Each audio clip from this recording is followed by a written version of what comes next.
You are listening to the One Day at a Time podcast. On this podcast, my guests share their stories of alcoholism, addiction, and how they recovered so that you can too. My hope is that you find the inspiration and resources you need to let go of what's holding you back so that you can transform into the person you were always meant to be. Ready? Here we go. Hey friend, I have a couple questions for you today. Number one, do you struggle with feelings of unworthiness? And two, does it hold you back from reaching your goals? Well, today I'm joined by Paul Summers Jr., the author of Hide and Seek, A Dad's Journey from Soulless Addiction to Soul Custody. He had actually reached out to be a guest on the podcast, and after a short discussion, we decided to do a coaching call to address the feelings he was having around promoting his book. Feelings of not wanting to be like this pushy sales guy or being sensitive to critical feedback. We do a little demo of parts work, really to get to the root cause of where these feelings are coming from. And Paul was really able to heal some old wounds in the process. I want to personally thank Paul for his courage and vulnerability. I think it will help for others to see, what this deep work looks like and how it can lead to feelings of peace and positive productivity. So without further delay, please enjoy this episode with Paul and share it with a friend. Well, Paul, thank you so much for joining me today. Well, thank you, Arlena. Thanks for having me on and being a part of this. Yeah, we're doing something new. So we'll just kind of lead from the heart and allow things to unfold. But I had put the call out for volunteers, people who are willing to come on and get a little coaching. You're raising your hand. So get a little coaching and to maybe, process some things. I have this feeling that we're all kind of in the same boat. So you and I had a quick little chat to talk about what was going on. And I was like, oh my God, this is so up for me right now. I think we should jump on and record right now. So if you're watching YouTube, I am in my yoga clothes, no makeup on. So you're getting the unfiltered version. Spain. No, I'm just kidding. Yeah. I know you did your hair today. I did. Got that shiny thing there. Yeah. This will be fun. So let's talk a little bit about where you're at. You are 17 years in recovery. You went through NA, but tell me a little bit about what sort of led you to raise your hand and want to talk about what's going on today. Yeah, total transparency, really. Like, I'm, I've put a book out. I have a book published, and I'm, doing all the things. It's a recovery memoir, and I'm doing all the things that I know to do or I'm learning to do to get the book into the hands of the people that it will help. And at the same time, I'm sort of flailing. Uh, some people have imposter syndrome. Sure, it's nice that people speak about that, and so I can be like, oh, I might end up with that. I don't know if I'll do another book. I don't know that I'm really truly an author. I just really wanted to share this story with people that it would help, um, and write it in a way that not just an addict would be like, oh, there's the mess, there's the message, but also somebody that's experiencing, like a parent who is struggling with addiction, substance abuse disorder. And I I found myself being more sensitive than usual to feedback, uh, Mhm. to where like I want to run again. I want to escape. These are, ongoing. These are ongoing feelings that they come and go. The whole writing process was up and down. Am I worthy? Am I not worthy? And I guess I thought, like, putting the book out. Here we go. I'm never gonna feel unworthy again. And it's probably a thought I had. Like this is it. I reached my goal. What do I do now? And oh, there's all this, like, I'm not a famous person.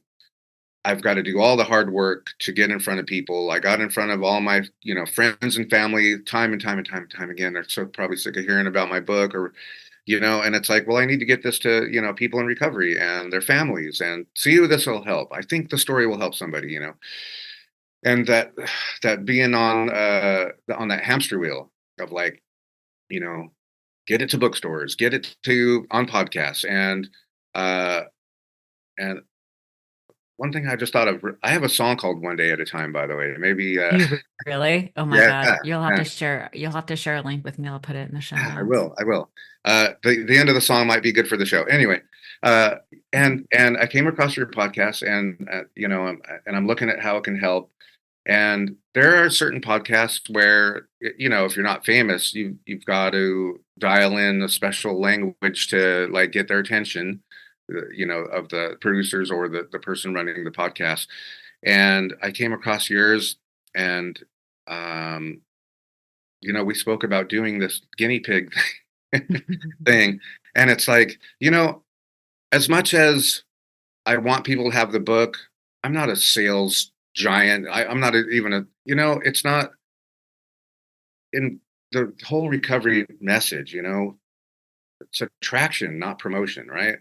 And I Mhm. believe that. I take that to heart. The programs of recovery changed and saved my life, and I'm grateful and I honor that. And it's like I can't be that person getting in front of everybody. Buy the book, buy the book, buy the book. I, uh, uh, and maybe that's something holding me back. Also, I don't know. Mm. But and I just like, yeah, I'm totally willing to learn from you what, why, maybe why Mhm. keep feeling like I'm not worthy. And it keeps coming up. So I believe that's my higher power saying, here's where you need to work. Like I am so familiar with self-sabotage, and yet I don't even know when I'm doing it still sometimes, and Yeah. I'm very blessed to have been remarried. I was a sole custodial dad for about 10 years, and then I was remarried. And my wife, she's in Al-Anon. She went into Al-Anon. And so we have these like great discussions where it's like we're helping each other understand some of the things that we repeat. And Repeating that, patterns. Yeah. yeah, and how they disguise themselves, to where I had no idea, I'm doing this. She's like, you're doing that behavior, and it's like, Yeah.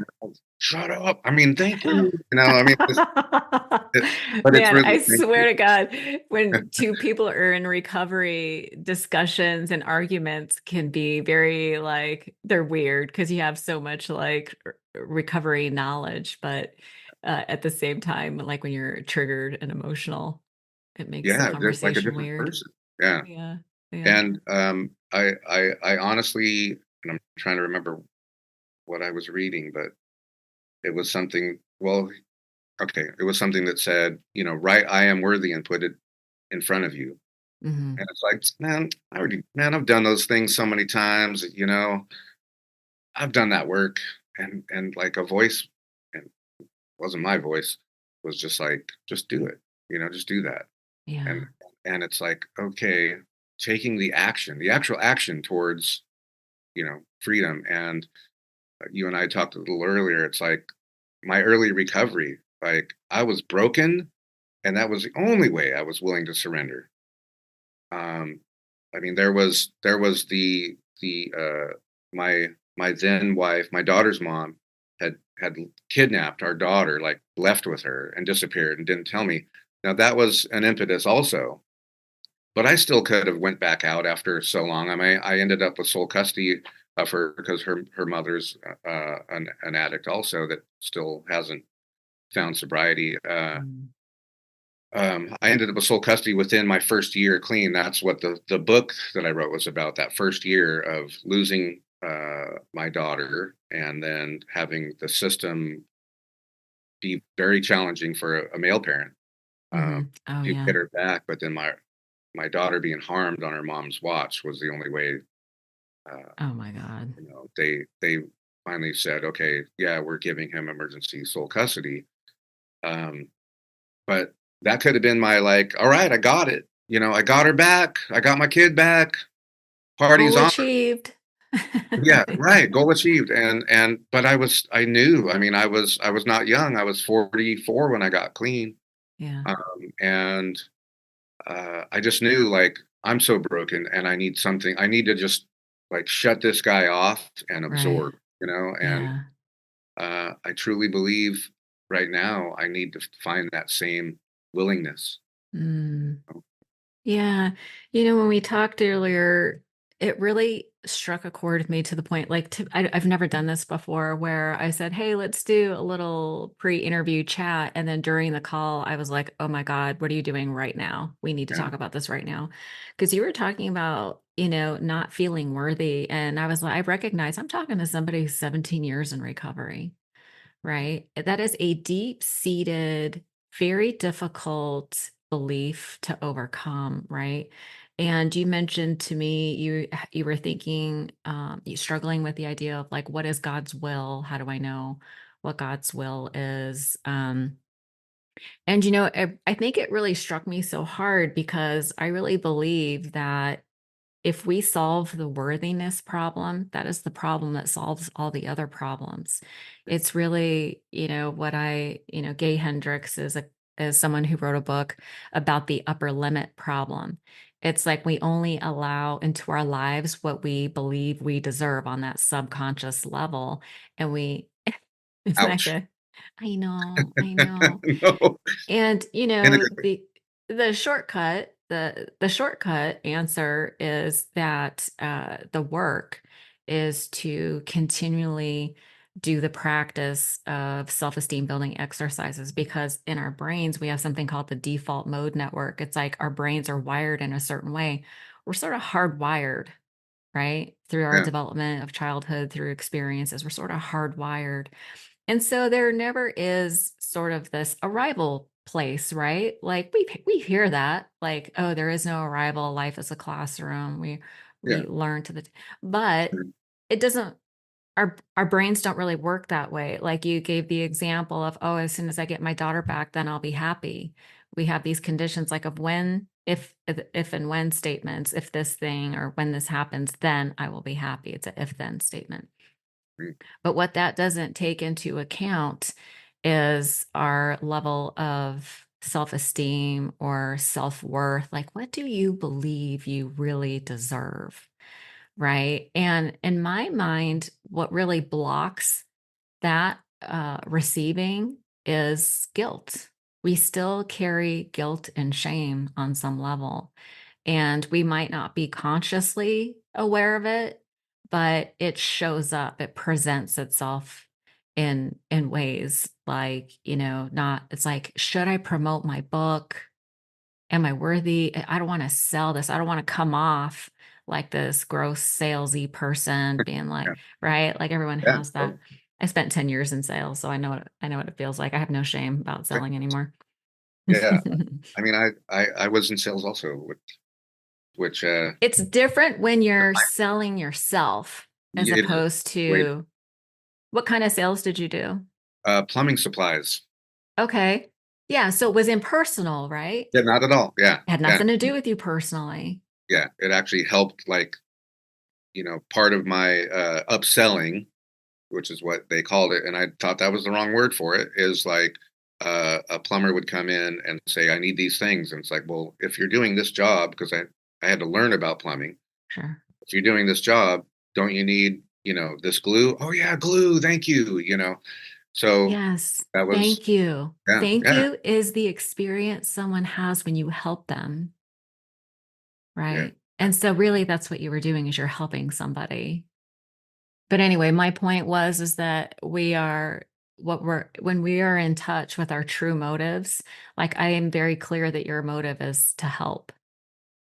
yeah, Yeah. You know what it was like to have an experience where there was a parent who was unsafe, um, and you were afraid for your child, and I'm sure you learned a lot of things about yourself and others in the system, especially as a father. yeah.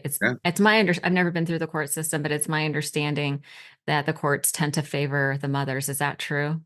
Yeah, that's true. It is true. Okay. Yeah. Um, In I mean, I don't it's really know anything about it, but you yeah, tell me. it's case by case. Uh, I was living in Oregon at the time, and I mean, Oregon, at least statistically, is a lot more equal than most states.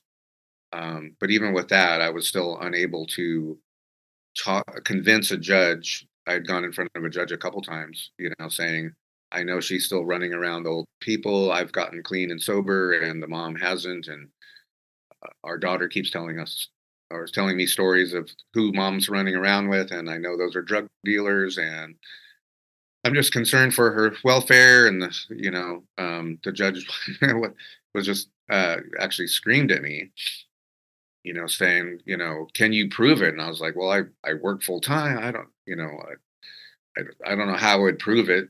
I'm not going to stalk her and or hire a private. I Yeah. don't, and What forms of proof are yeah, acceptable? yeah, yeah. Um, Yeah, that would so be really hard. I would imagine that was a self-esteem, reduced your self-esteem, that experience. and I do mention this in the book. It felt familiar. Like, Mm, it's a paragraph. A lot of people, not a lot of people, but some people like. I don't understand that, and it's like that felt right. Like, please tell me no, because that's what I'm used to. Like, that'll make this all okay for me. And then yeah. you're like, no, no, this isn't about me and my own insecurity. This is about saving my child, protecting my daughter. And so I was able to flip that script in that situation. And I would imagine a lot of parents have that same problem when it comes to custody and knowing one parent is unsafe, and feeling like, oh, I don't want to pursue this, but I did. I kept going. I kept pursuing it. And I had to actually talk um, my daughter's maternal grandparents, so her mom's parents, Mm, into reporting her because they were mm, calling me complaining, "Oh my god, she's coming over here on her night to be with Lola. She's getting here at 10:30 and she's out of her mind." And I'm like, "Well, you guys could do something about that. That would really help me, And right, right. and but it took a call from them, and the judge has to report. So the judge, put the case in front of Child Protective Services, and Right. finally sent a worker. But they were all investigating me, like, looking at my house, like, have you looked at her house and or where she's staying at, the couch she's at, or whatever. Anyway, yeah. So they put me through more, and yeah, I was on board and pretty much stubbornly, but gratefully didn't give up. But Yeah, yeah. I know a lot of parents, especially men, do. They just feel like they can't win this, or I mean, maybe because they look at it winning. It's about the kid. Yeah, I mean, so I kind of feel like there are two things sort of present in this conversation. One is your level of self-esteem, and then the other is like the dynamics of how it played out in, I mean, it feels like the whole parenting struggle that you went through, the story of the book is sort of a reflection of how you feel about yourself. There's this idea that the outside world is evidence of how you feel about yourself, how you truly feel, your subconscious beliefs, right? There's this idea that we are subconsciously attracting to us situations that feel familiar from our childhood. And it's almost as if we create our childhood environment in our adult lives with sort of the idea is that so that as adults we can solve that problem for the inner child, right? Mm, And it's just interesting that you said it felt familiar. yeah. So so in terms of your self-esteem, it sounds like that whole experience was an affront to, your value as a father, as a person. Is that fair? Yeah, yeah, Yeah. And so there are some things that we can do to sort of bolster that sense of self-esteem. so that we can, I feel like the work, this felt so up for me because I am in this process of sort of relinquishing the old, in the book how we talk about the old ideas, like the result was nil until we let go. Absolutely, right? Some of us tried to hold on to our old ideas, and I thought, well, what are old ideas? Old ideas are around thinking that we have to earn and work and struggle and strive in order to receive. Do you relate to the need for external validation? It was something I struggled with my entire life, always striving to improve myself so that I could achieve some goal that I thought would make me feel better. I felt like I was working so hard all the time, but I never felt like I really arrived. I would occasionally hit the wall and I would feel burned out, frustrated, and just totally discouraged. It wasn't until I learned about parts work that I was able to sort out what was going on inside, validate my own feelings, and take action that was more authentic and more in alignment with my values. The end result is that I am now more connected to my purpose and I feel more fulfilled without being burned out. Does that sound like a shift you want to make in your life? If you're ready to let go of the struggle and burnout, then you might want to consider doing parts work for yourself. To find out more, visit soberlifeschool.com, click on the coaching tab at the top, and book some time with me to see if parts work is right for you. Now, back to the episode. Yes. Right. And you mentioned that you had this awareness that you're working so hard, like you're on this hamster wheel. Can you tell me about what that looks like for you? What are you doing that makes you feel that way? Oh my gosh. Yeah, everything and then some. I was looking around for. I have a task thing A sheet. to-do list? Oh, A to-do you mean like this? list. Yes. To-do, Yeah, exactly. So to-do I list. was at there's an organization I belong to, nonfiction writers, authors association, and um, I was expressing to the group. It was like a brainstorming group. It's like it's every when it comes to a book, and you'll find this out. There's rabbit holes. I mean, there's so many rabbit holes on the internet. All I want to do is get it in front of people. It's not that easy. Who to get in front of. I only have so many hours to the day. I have a life outside. I have a family, a marriage. And oh my gosh, so I'll write down the stuff I want to get to, and I was expressing that with this group, and I just said I don't know where to go first sometimes, and Mhm. I held up my list of stuff to do, and the woman Stephanie that runs the um, the association, she said, "Please put that down. I think that just made me sick to my stomach." And I was like, "Oh no, what am I doing?" So yeah, as as an author, there's this many things that I want to do.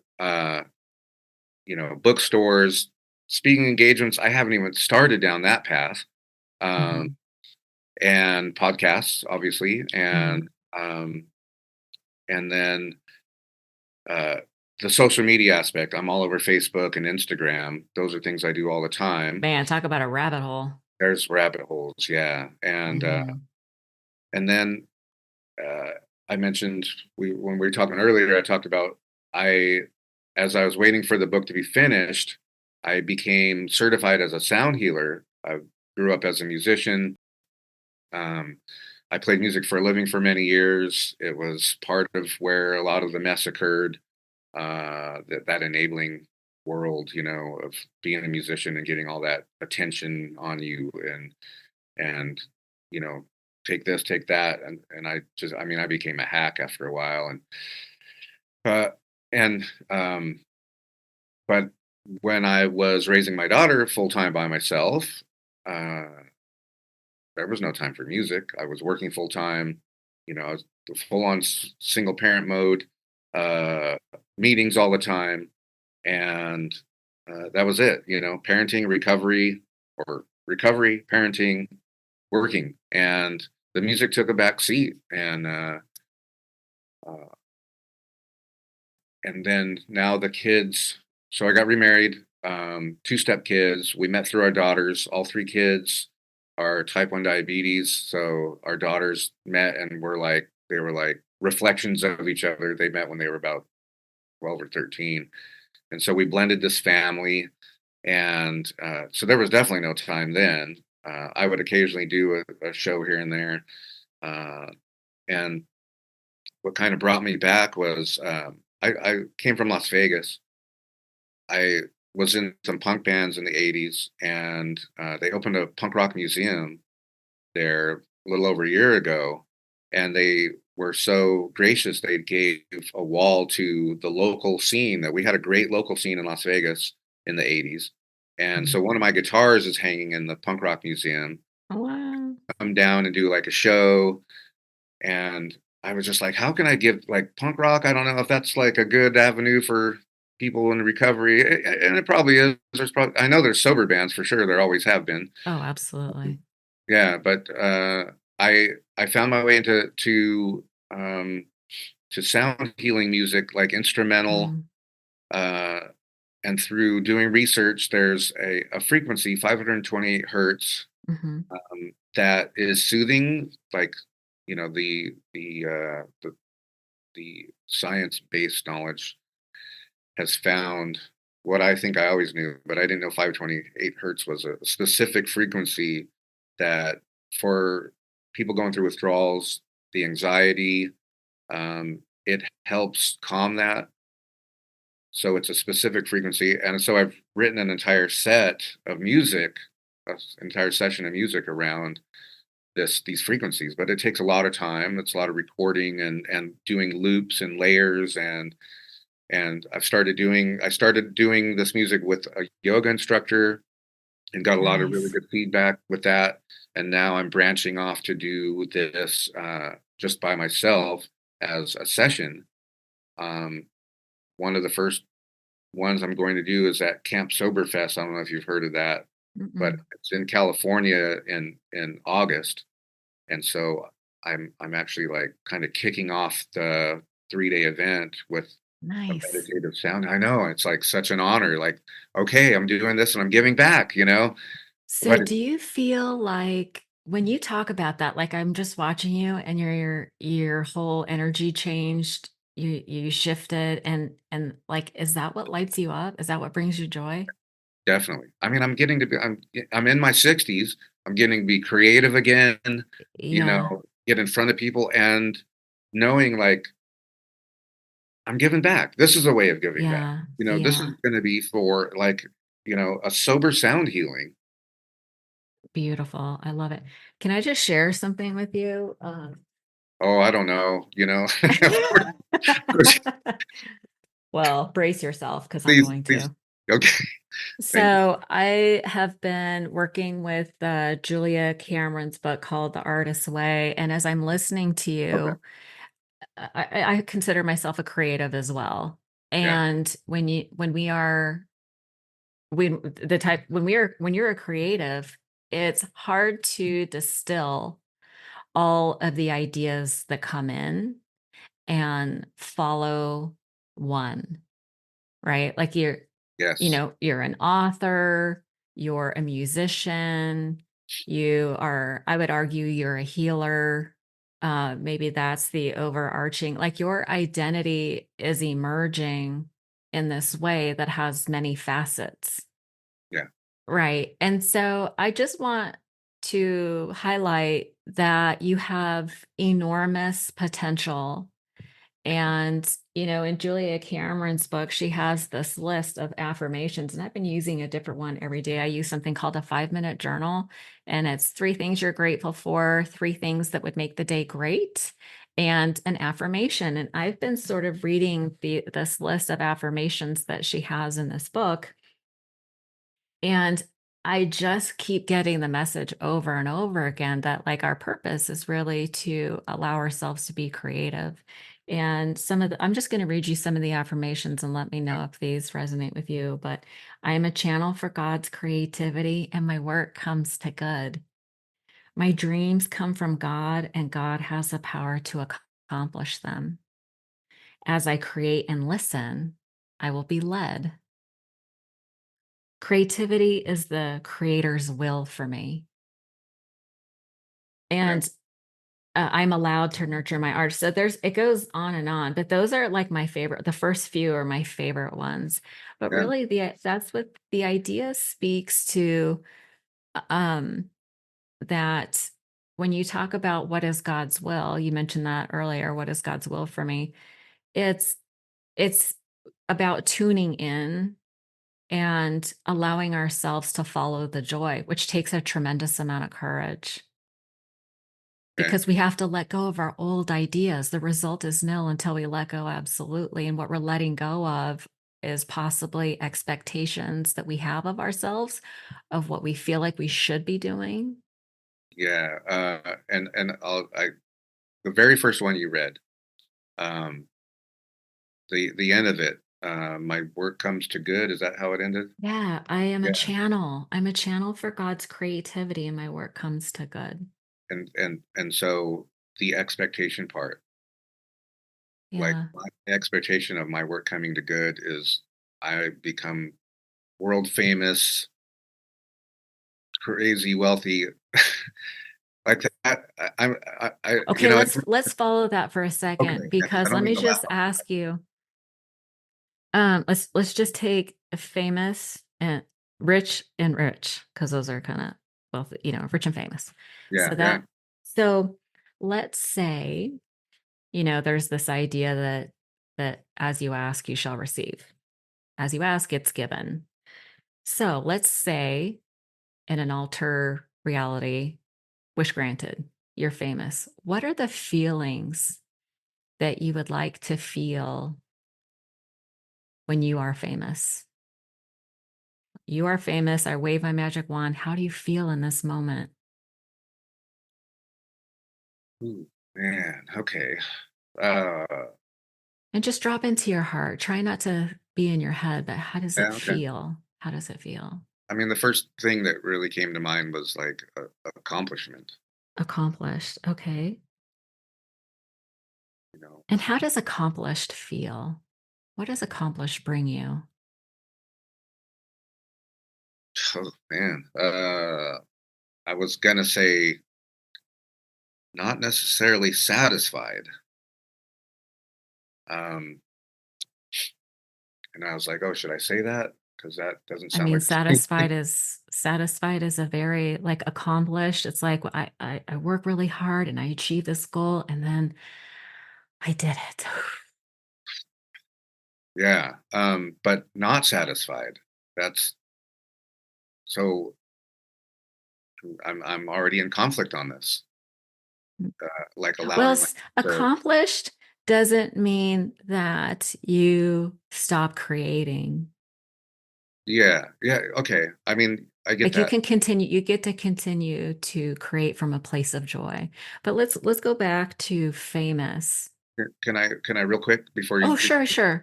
uh you said something earlier that said sorry, you said something earlier about the outside world influencing my inside, Well, it's a reflection. a reflection. And I mean that resonated with me because like I said, like I'm a sensitive person, and when I say accomplished, I mean for, your eyes out there, but it's not for in here. So that's external validation. It's external validation. Yeah. And when we seek fame, the only reason to seek fame is because inside we don't feel validated. We don't feel enough. The need for external approval is a reflection of a lack of internal approval. Yeah. Yeah. Okay. No. Oh my god. Yeah. Okay, I don't And know if I was so ready for this, Arlena. No. I No. know, but this is so But it's important so because we true. are all the same. I do Yeah. it too. Do you want to know? I'll Yeah, just to no, make you yes. feel a little better. I'm The way it shows up for me is I was struggling and striving to try to grow a following on social media. The okay. thinking is, oh, if I can present enough value, then people will follow me and I'll grow an audience. And then I can ask bigger guests to come on the podcast. Like that's kind Yeah. of how it works. I have these people that I would love to have as guests on the Right. podcast, but the first thing they do is look at social media. Look at And reviews. Yeah. Yeah. yeah, because I understand, they need to use there are these people that are in demand. And so they need to know that they're spending their time wisely on platforms that'll reach the most people. So, but if I go up a level, I recognize that in my mind, the lack of followers is a reflection of my own lack of self validation. Okay. I get that. Chasing a following, they say whatever you chase runs, right? And so what's underneath, isn't that All funny? right. All right. I like It's not that. I that, it's like that. Yeah. attraction, not promotion, Yeah. right? Okay. Yes. So what's under all that is this need. And whenever there is a feeling of need, that is the vibration that we're carrying. That is the subconscious message, is that is of lack. Need is a reflection of lack. So Okay. the solution really is to, like, I love all the Abraham Hicks audios, people that teach law of attraction, right? Yeah. It, Yeah. it's whatever you let, when we let go of our judgments, of our self-condemnation, of our old ideas, when we let go of what's already we know is not working, right? Doing the same thing over and over again, expecting a different, that's insanity, right? Yeah. Yeah. And so we come to this place of surrender. And surrender seems to have such powerful energy because we relax and allow, right? That's when the grace can come in. It's like we don't, and the message of God is of love, right? Yeah. It's Yeah. like the love that you have for your child. She doesn't need to do anything to earn your love. She has it, Yeah. right? And so I feel like that is sort of I love that parent child dynamic of God and us, is that God Yeah. just wants to bless us, but we have to allow it. We have to let go of these ideas that we have to struggle or earn in Okay. order to receive. Okay. Right. And so a lot of the work that we need to do, what clears the channel for receiving is self-forgiveness, self-validation. And so Okay. that is the work. And it's not like this work that we do of improving our self-esteem, or really, it's really a realization that we're worthy of receiving. That is the work, is just realizing it, that all of our self-judgment or self-condemnation is just an illusion, because God actually loves us. That's the whole point of God, is that it's grace and that love is just given. And so all our work is to receive it. And so there is never really a time where we just arrive. Like it's a practice. It's something we do every day. It's like you wouldn't go to the gym once and expect to stay in shape forever, right? Like that doesn't make any sense. You wouldn't Right. expect to eat a salad and once and be healthy. It's a practice. And so what we're fighting against is this default mode network, this set of beliefs, subconscious beliefs that we have. And so that is really the work, is raising the level of our self-esteem, this sense of worthiness, so that we can just simply allow it to happen. It's like when you're whole and you have everything, if you could sit with this idea that you already have everything, all the validation, like rich and famous is typically, accomplished, satisfied, right? I didn't even ask you what rich would bring you. But those are the feelings that we're striving for. If we just spend a little time every day allowing ourselves to feel it as if it's already happened, that's what attracts the very thing that we want. And let me ask you that now. It's like, let's say I can wave the magic wand, you have $100 million. I like to go big. Yeah, no, that's good. Like what would it feel like? Like what would you allow yourself to receive if you had everything access to planes, yachts? Like what is like you're there, like what is the feeling? Uh, I'm trying not to be cheeky. Like the first thing that came to my head was, man, I can't wait to be, or I'd rather be where I am now. Does that make any sense? What do you mean? Like, God, Like you don't want to be on a yacht? no, okay. I don't. I'd like to be on one if I wanted to, but I, it, maybe I'm just I'm. projecting, that's my own Yeah, bullshit. no, maybe, maybe I'm confusing. Yeah, maybe I'm confusing the universe with what I want. Um, like Because you want multiple things? multiple things. There are certain. Oh my gosh, I could go into this. Like, like I don't want to be a rich person because I see rich person people as a certain type of person that I don't like.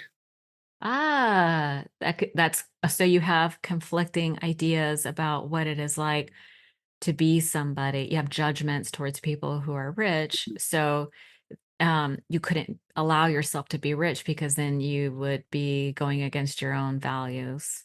Exactly. So That's a being, conflict. yeah, there's a conflict here. Like kind of as a entertainment joke. My wife and I, we've been playing the lottery lately. You know, 'Cause it's My like, God, you're like my soul twin. is that right? Yeah, That's we awesome. just started we just for fun, just because it's Yeah, I mean, $3 lets exactly. you pretend. Right. I'm putting in the action. And the main reason that I want to have that wealth is I want to be able to promote my book and my music like crazy, like people with wealth get to do. Yeah, It's not to, I mean, I'd like to see the world. I'd like to travel the world, and to be able to do it, uh, without like my wife and I, we went on a cruise. First time either one of us had done it, had gone on a cruise, and like, oh my God, that is so. We went to Alaska, and it's like mm, so beautiful. And wouldn't it be great to be able to do this all the time? I mean, it set us back financially, and so those kind of things, to be able to do those kind of things. But I don't want the lifestyle. It's really to not worry about finances when I right. say that. So let's do a little exercise. It's like the 5 whys exercise. So you are able to promote your book and music the way you want to. Yeah, And um, why is that important? Because it will. it will help people. I've uh my purpose for being a songwriter for like I spent um maybe I'll back up a little bit. My dad passed away in 2019, which left me a little cushion to stop working. And in that time, I worked on the book. And Mm, uh, I I have this back catalog of all these recordings that I did over the years. And I was and Spotify's out now, and iTunes, and it's like, why have I, people were, hey, whatever happened to that one song you wrote, and things like that. I mean, I had airplay on tons of radio stations. I traveled the country selling CDs out of my van, or my truck or whatever, and and it's like, yeah, let me get that music to people. It's kind of like Tom Petty Americana style. oh Like I yeah. said, there were punk bands too. There were psychedelic bands, um, and so I uploaded all this catalog. And I'm looking, you know, 11 followers. It's like, So defeating. Yeah. it's defeating. Less than 1,000 plays, and then Spotify just did this new rule where it's like, if you have less than 1,000 plays, we're not even going to give those artists any money. You have to have more than 1,000 to get paid. And it's like, I have 30 years of music on here. I don't know how many plays they've got. Are they all at 990? And Yeah. it's pennies. There's no like financial return. I don't even have enough financial return to like promote it more. And then um, Let me Spotify.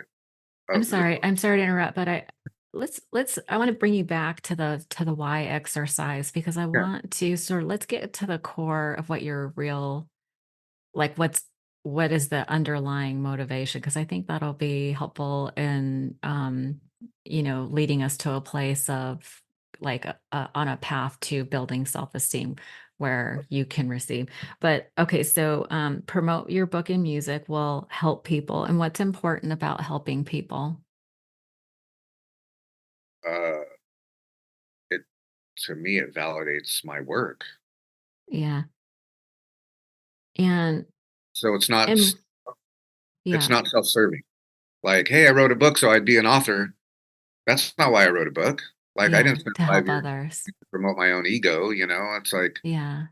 and I make music because music has always made me feel good. I think music saved my life. Yeah, it's a creative act. That's sort of Yeah, God's that's the message I'm getting is that it's yeah. creativity is God's work. Yeah. So let's say that your work is validated.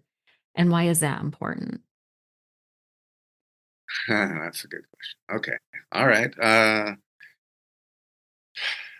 So that would come back to my feeling of worthiness. Yeah. Like, uh, that was what I was told I wasn't as a kid. You know, Okay. that Yeah. was, my dad and my mom. Um, that's what I grew up with, like not being good enough. So you've been put on this path of proving your worth. Yeah.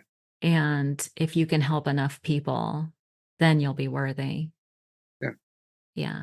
Sounds right. And yeah, and not seeing the numbers is reinforcing this idea that you are not worthy. Is that fair? that I'm not working hard enough to be worthy. Yeah. Yeah. It goes back to the struggling and striving to be worthy. And so that's what I would consider some of the old ideas that I have to struggle and strive and prove myself because what if they were right? What if they're right? What if I'm not worthy? So I have to earn my way into it. And so, but like you said, you have these ideas and judgments about people you didn't say anything about famous people, but rich people. Yeah. And so now we're in this, conflicting place where this is what you want. You need to feel worthy. But if you are worthy and attract this thing, then you are no longer in alignment with your values. It's this internal conflict. So that's the nature of self sabotage. I was going to say that. I mean, is that the thing that I'm becoming aware of is like, there's my self sabotager again, Yeah. hiding in the bushes, Yeah. like, but that is really a lifelong thing for me is like, I was always like an underground guitar player. I had the Mm, talent to be on any stage anywhere. Uh, and something that's really like humbling me, like I have this part-time job. I work at an amphitheater as an usher. So I'm seeing all these bands, on the big stage I always felt worthy of being on. And it's like, what did they do that's so different? Is it like being at a higher frequency or, I mean, yeah. so in a way, it's troubling because I don't know how to get out of this mindset of Yeah. that conflict. Yeah. So let's do a little exercise. I don't know if you're familiar with internal family systems, but it's this idea that you have different parts in you. We've identified a self sabotager. We've identified a creative helper, right? So you have these two parts that seem to be polarized against each other. And so I don't want you to think of the answer. I just want you to let's think about the saboteur. When you think about this part that self-sabotages you, if you just do a scan of your body, where are you feeling it in your body? Up here, like Okay. to the shoulders. Yeah. Okay. So you're feeling it in your body and your shoulders, and just sort of without intellectualizing it, just sort of impulsively, how do you feel towards that part? Oh, just how do I feel towards that part? Yeah, the saboteur. How do you feel towards that part? I feel like so I feel the tension Uh-huh. and um Do you like it? Do you want to get rid of it? Do you feel get sorry rid of for it? yeah. I feel like see if I can go to the right place here. Like I know I'm not relaxed. Like Yeah. I know I'm tensing up. Um I so I acknowledge that. Like I have enough mindfulness to know, okay, like this discussion, I'm getting tense now. Mm-hmm. And you feel it And in your shoulders. yeah, and I feel it in my shoulders. And it's like, okay, let me try let me try to get calm again. Well, let's before we get calm again, I'm curious about how you feel towards, like, if that's something that you want to get rid of. It is because I feel like it's Okay. revealing something in me. Like I feel like I feel like I'm hiding something. Yeah, yeah. Well, that part that is sort of judging it as it's hiding something or you want to get rid of it, that's what we would call a protective part. There's a part that's like, I don't want this, right? Okay. Yeah. And so let's just ask, just in your mind, you can ask that part to step back and let us maybe talk to the part that feels tense. It's the other thing. It feels like blocking. There's some blocking happening. Yeah. Yeah. So ask if it would be okay if you ask that protector part to just step aside so that we can talk to it and resolve it. Would that be okay? Yeah. Yeah. I realized like doing this as a podcast is like I didn't expect, and so Yeah. yeah, allow me to do that. Sure. Yeah. I want this.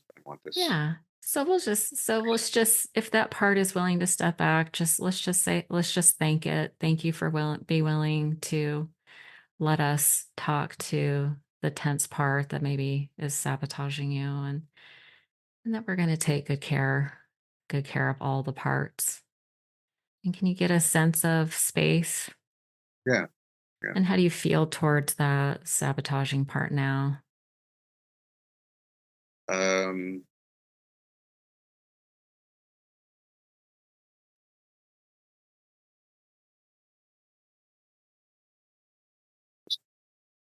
aware of it. Awareness. Good. Maybe a little. So let's just, in your mind, ask that part, what does it want you to know about what it feels like to have to carry that stress and that tension? Whew.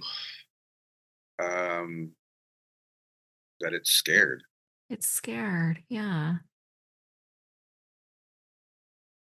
And just get a little curious. And so that part feels scared. What is it scared of?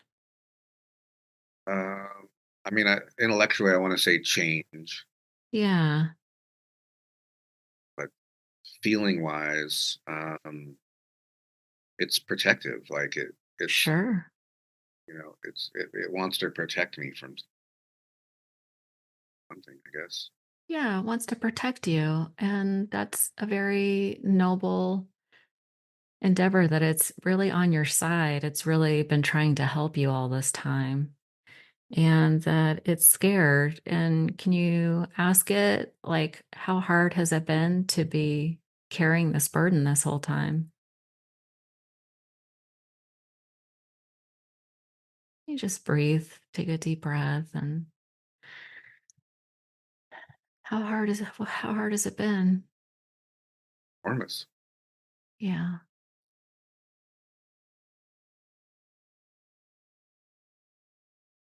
What does it want you to know about how hard it's been? Uh, that it. uh, okay. Because okay. I just Is this a job? Let's ask a simple question. Is this a job that it likes?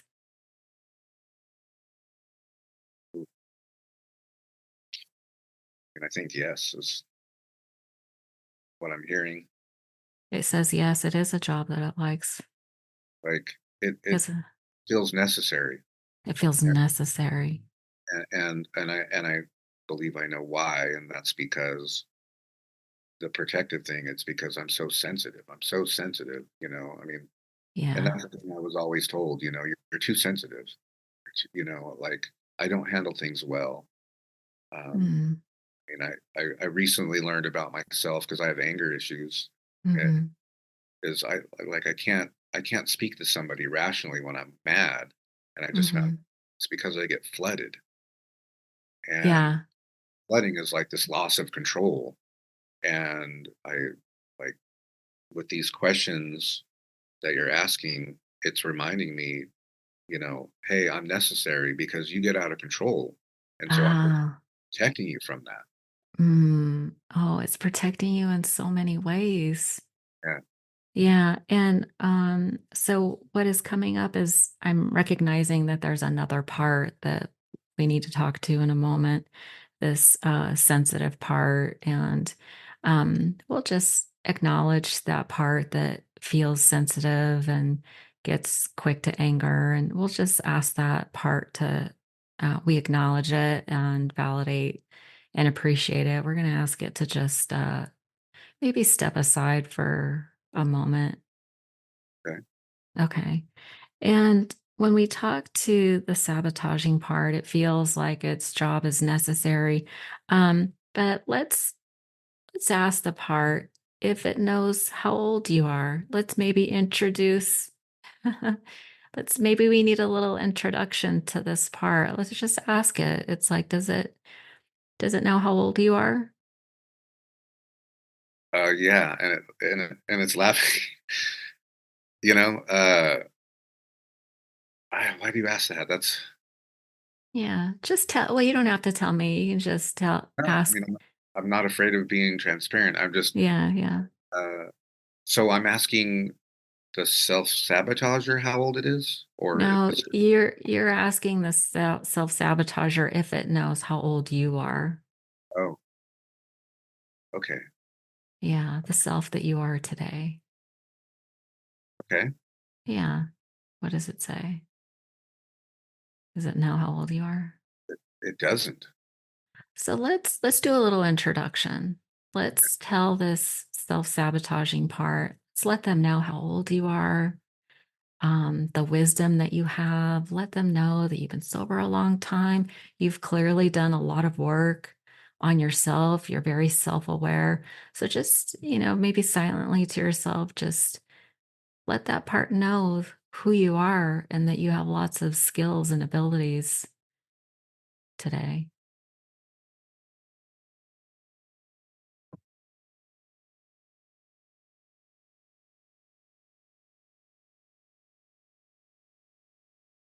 Yeah. What does it say? Is it surprised?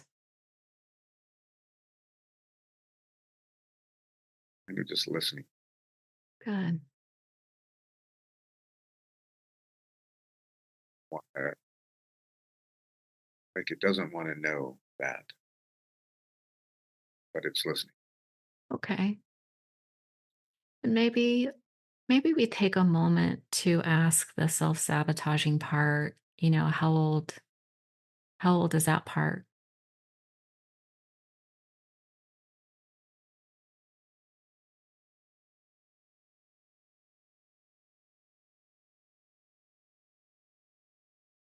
20s. Yeah. Yeah. And so we just need to acknowledge that 20-year-old part of you that maybe started self-sabotaging in order to protect you. And what does that 20-year-old need you to know about how hard things have been for him?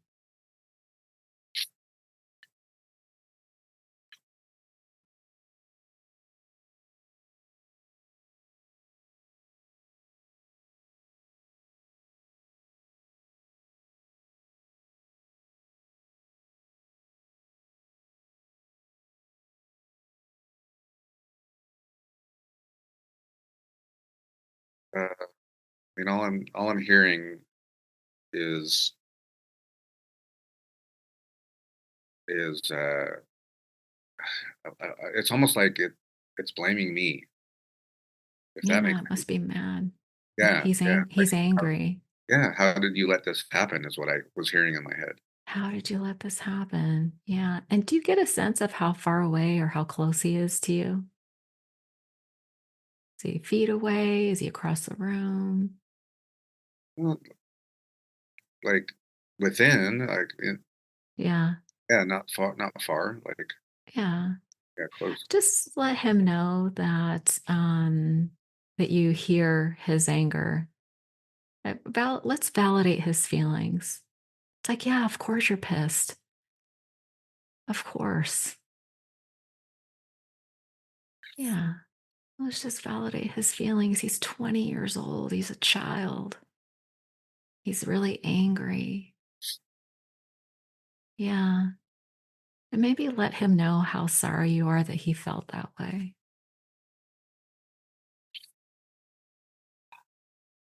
Is he able to receive any of that? Yeah. And let's just ask him if he would like to let go of all the anger. If he really does, he feel like you understand his pain?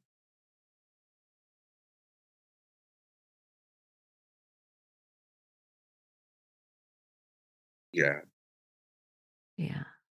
he wants to hear more of that.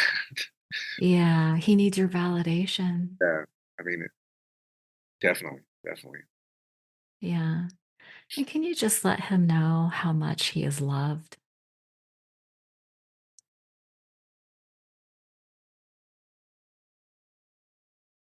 Okay, Yeah. And that he no longer has to struggle in order to receive that love, that he is perfect exactly the way he is. And these burdens that he's been carrying are no longer his, that you're going to take care of things from now on. And how does he feel about that? good. Like, there's no tension in my shoulders right now, first of Good. all. Nice. Um, I think just not just, uh, happy to be acknowledged, Mhm. you know? Um, it's like I've always thought of my self-sabotager as my enemy. Of Like, you know, course. I think Yeah. I'm loving my enemy. I know I've Yeah. been taught to, and I've done it, and it helps heal, but I never thought Yeah. of it to myself. Yeah. This whole time he was trying to protect you because he Yeah, felt like you weren't going to do it. Yeah.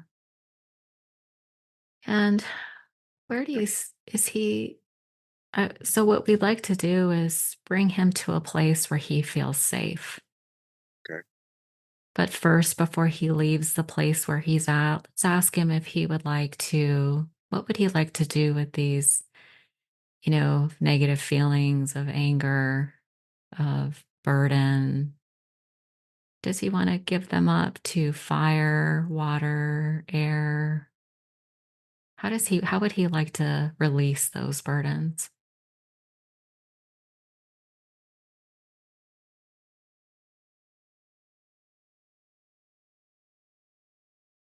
Air is what I hear. Okay, yeah. So we will just, maybe you can visualize your open palms. Maybe he can just, palms to the air, just allow it to evaporate, give it to God, whatever way he feels good in releasing it. And just let me know when that's done.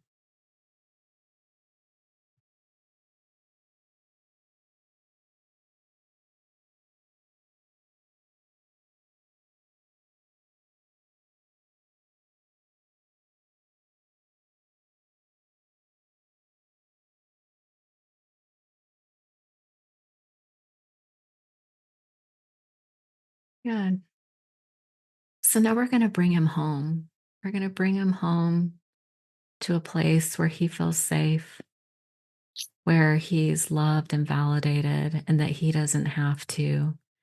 no longer in charge. He doesn't have to protect you because now he knows you're a grown man and that you're capable of taking care of things. And so just visualize him going to a safe place, whether it's in your house or in your heart, just somewhere safe that he can go and rest.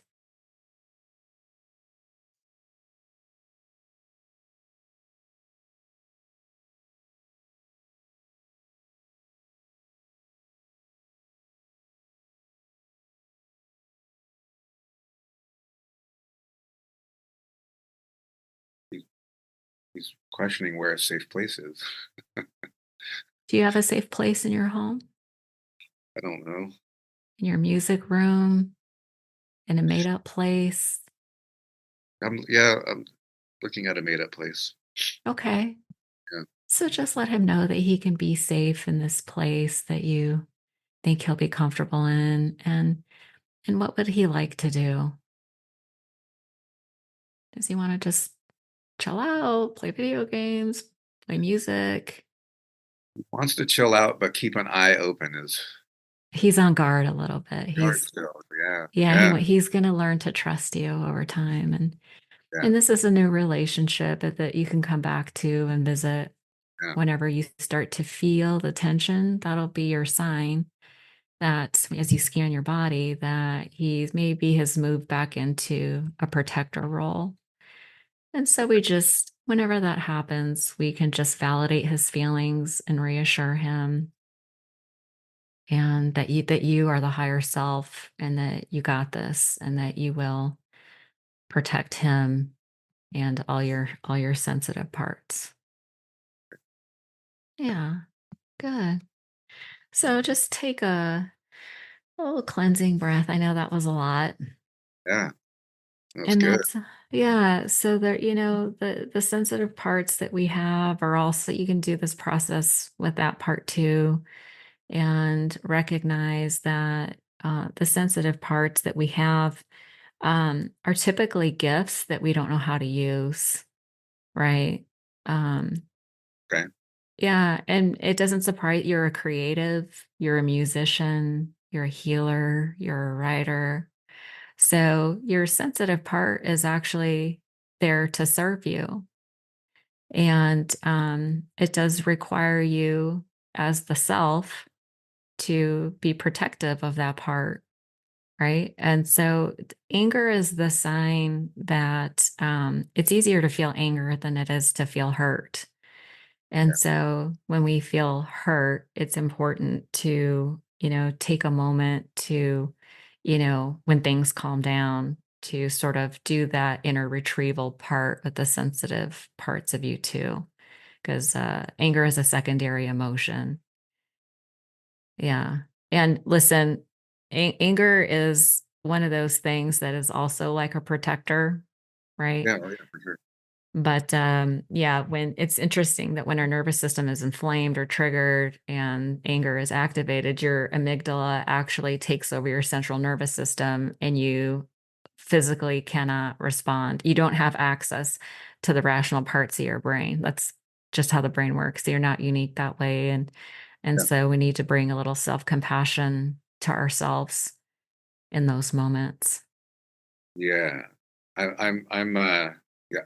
Yeah. And I've been learning this uh and growing, and my relationships with people have improved. I still have inanimate object issues. What does that mean? Well, no. It's where uh and maybe it's just an out for me to still get flooded with anger, because there's a high to that. There's an endorphin rush to Oh, that, for sure. Yeah. And like just yesterday, like I was doing some physical work in the garage part of my music shop. This is in a detached garage, this structure I built, and and I was cleaning it up, and twice I tripped over a, a, a saw, an electric saw, or yeah, anyway. Like, I know where you're going with this. Yeah, yeah. So I kicked it, and then it put a hole in the new wall that I just like, and it's like I don't give a fuck about anything, you know. Like Yeah. that's where I'm at. Like that is really, you know, not thinking, you know, Mhm. and I mean, there was so often I was like that when I was using. Like I was always just a like I don't care, I don't care, I don't care, I don't care, you know. Mhm. Um, and to be this sensitive, you know, person always wanting to heal and uplift lives to not care was such a conflict, and that came up just now for me in my head talking with my self-sabotager. Mhm. It said what happened, and it was like the disease kicked in because I didn't even start really doing any drugs till my 20s. And Oh, interesting. and so I mean I had tried one or two things and was like I was such a like a straight lace.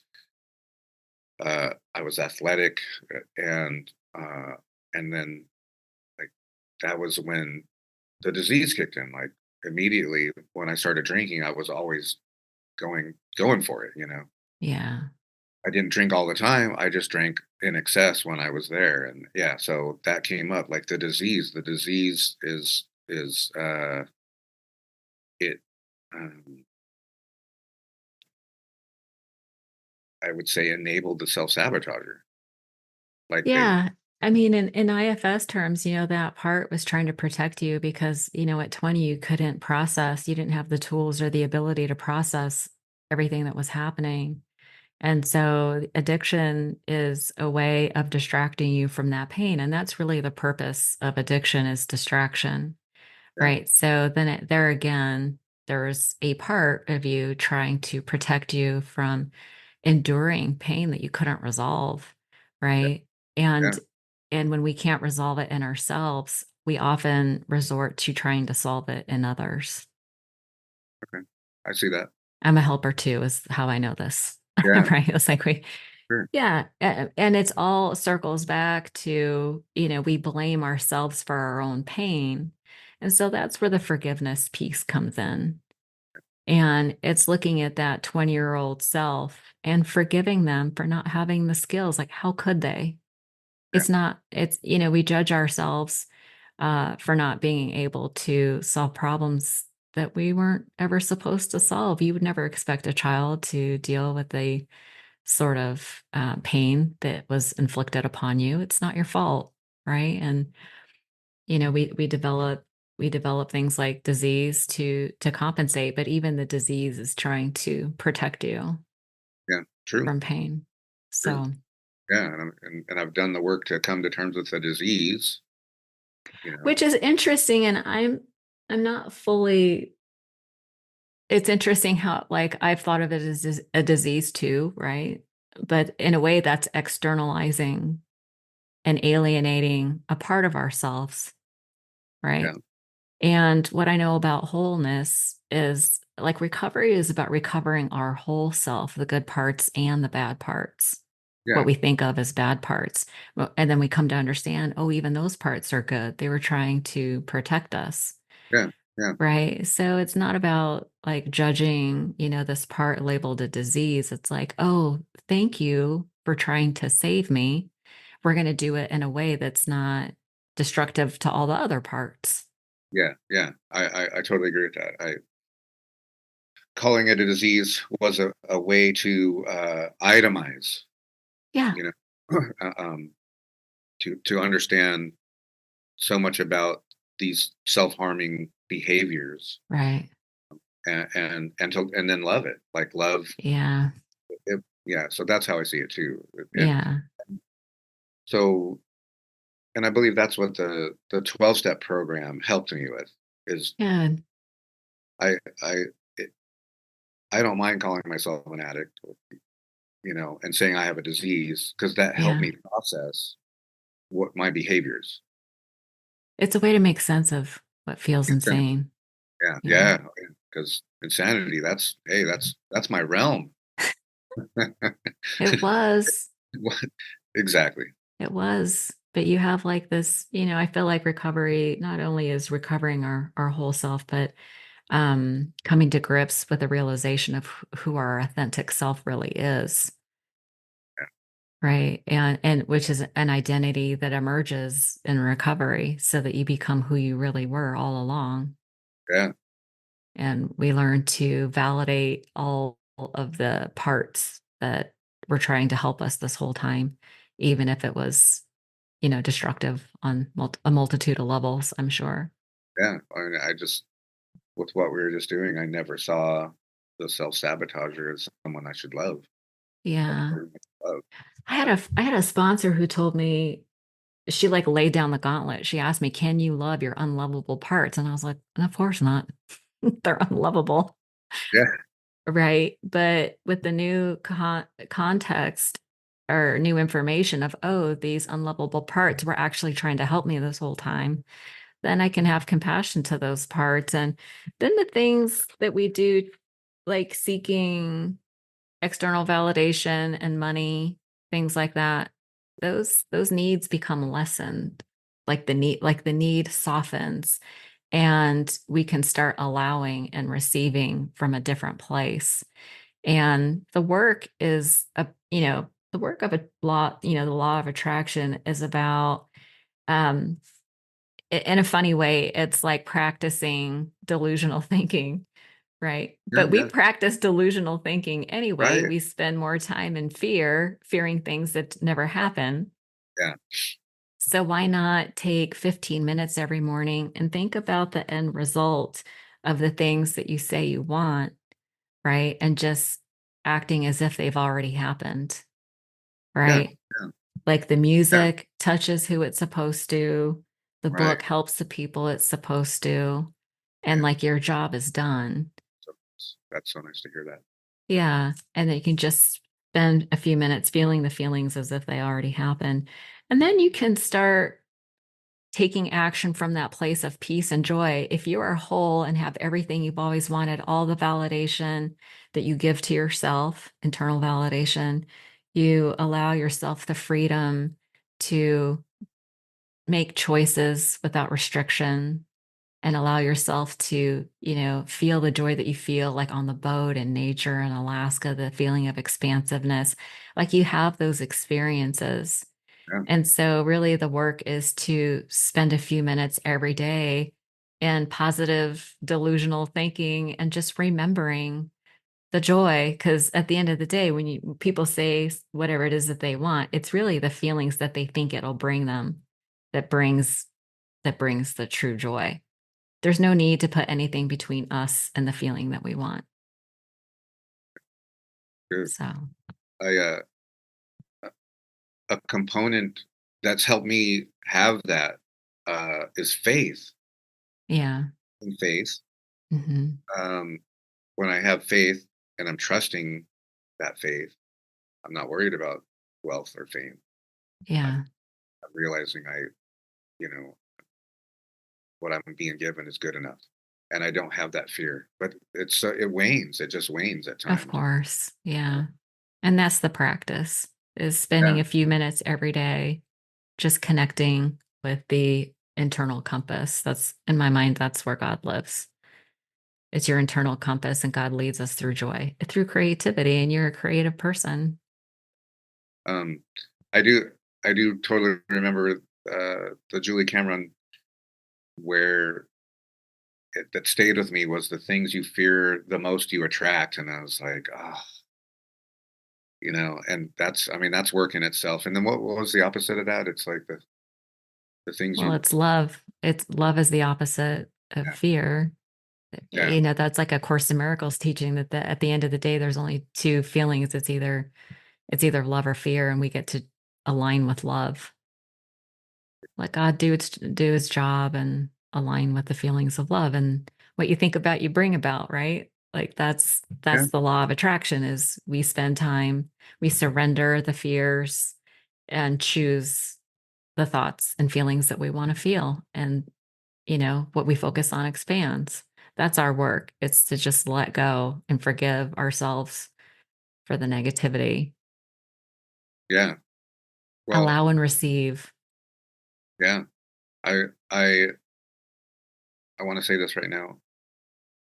So I will. Uh, thank you. Thank you for I I I think both of us had no idea what was gonna, partake, what was going to occur. Uh, but thank you because um, like I've been stuck in this place for a, about 6 weeks now. Mm, It's like, what is going to help me? And I'm going to say God brought us together, 100%. you know, to have this conversation. So now I have some tools to move forward because I didn't know what tools to reach for because this has recurred so many times, and it's like I must not have the tool for this. I guess I've Yeah. definitely learned, over time and in recovery to be kinder to myself. Yeah. Put down the bat was like the one thing my second sponsor said more than any other term. But It's because important to know why, though, right? You can't hate yourself well. yeah, You can't yeah, hate parts of you. When we validate and acknowledge that they were trying to help us all along, it changes everything. yeah. I'm just going to tell you real quick. My brain is zinging, um, and just my belief system is that only happens when you know I'll jump back and forth. I'm not a doctor. I'll use science, what I pick up, the tidbits, the particles. It is that only happens when a new neural pathway is started. Like I Nice. feel a zing inside my brain. Anyway, that's my belief That's system. awesome. That's awesome. I mean, I really, and listen, I appreciate your courage and thank you. I really do. It was so interesting. I've never done in 300 plus 330 interviews. I've never been like, oh my God, let's talk right now. Yeah. Oh, and that was a ride for a minute there. I was like, Yeah. "No, I'm not afraid. I'm not afraid. I'm willing to be helped. How can I help others if I'm not willing to be helped? Uh, but I was scared a little bit, Yeah. you You're know? so much courage. I really appreciate your courage, your willingness to be transparent. I think that that creativity of and that desire to help others is a gift, that sensitive part of you that was able to come forward and be creative and have courage. I do think that helps others to see like how this actually works. I do too. That's Yeah. the reason behind the willingness of the guinea pigness. Yeah. That was awesome. Well, Oh, listen, thank you so much for playing along. And I'm definitely going to leave links to your book. And you just send me links to anything that you'd like me to include in the show notes. I would love to oh, help, promote your music and the work that you do, the sound healing and the okay. book. You're doing lots of things to try to help others. So just send me all the links you'd like me to include and we'll share Appreciate that with everyone. Yeah, thank you. I don't I'm so grateful for this time with you, like Yes. Well, thank you. I appreciate it not too. I know knowing you're going what to to help a lot of expect and, people. not preparing ahead of time, this was great. So, Surprise. yeah, yeah, yeah. I mean, your podcast is great. I love Thank you. all the different issues that you uh, not just address, but have experts talk about. And so, I mean, this is, hopefully a successful new direction, because you're helping people. Thank you. Thank you. I love doing this work too. So, Yeah. Hey, yeah. Have an amazing day. Thank you you, so I much will. for I spending will time now. with me. Yeah. Yeah. Great.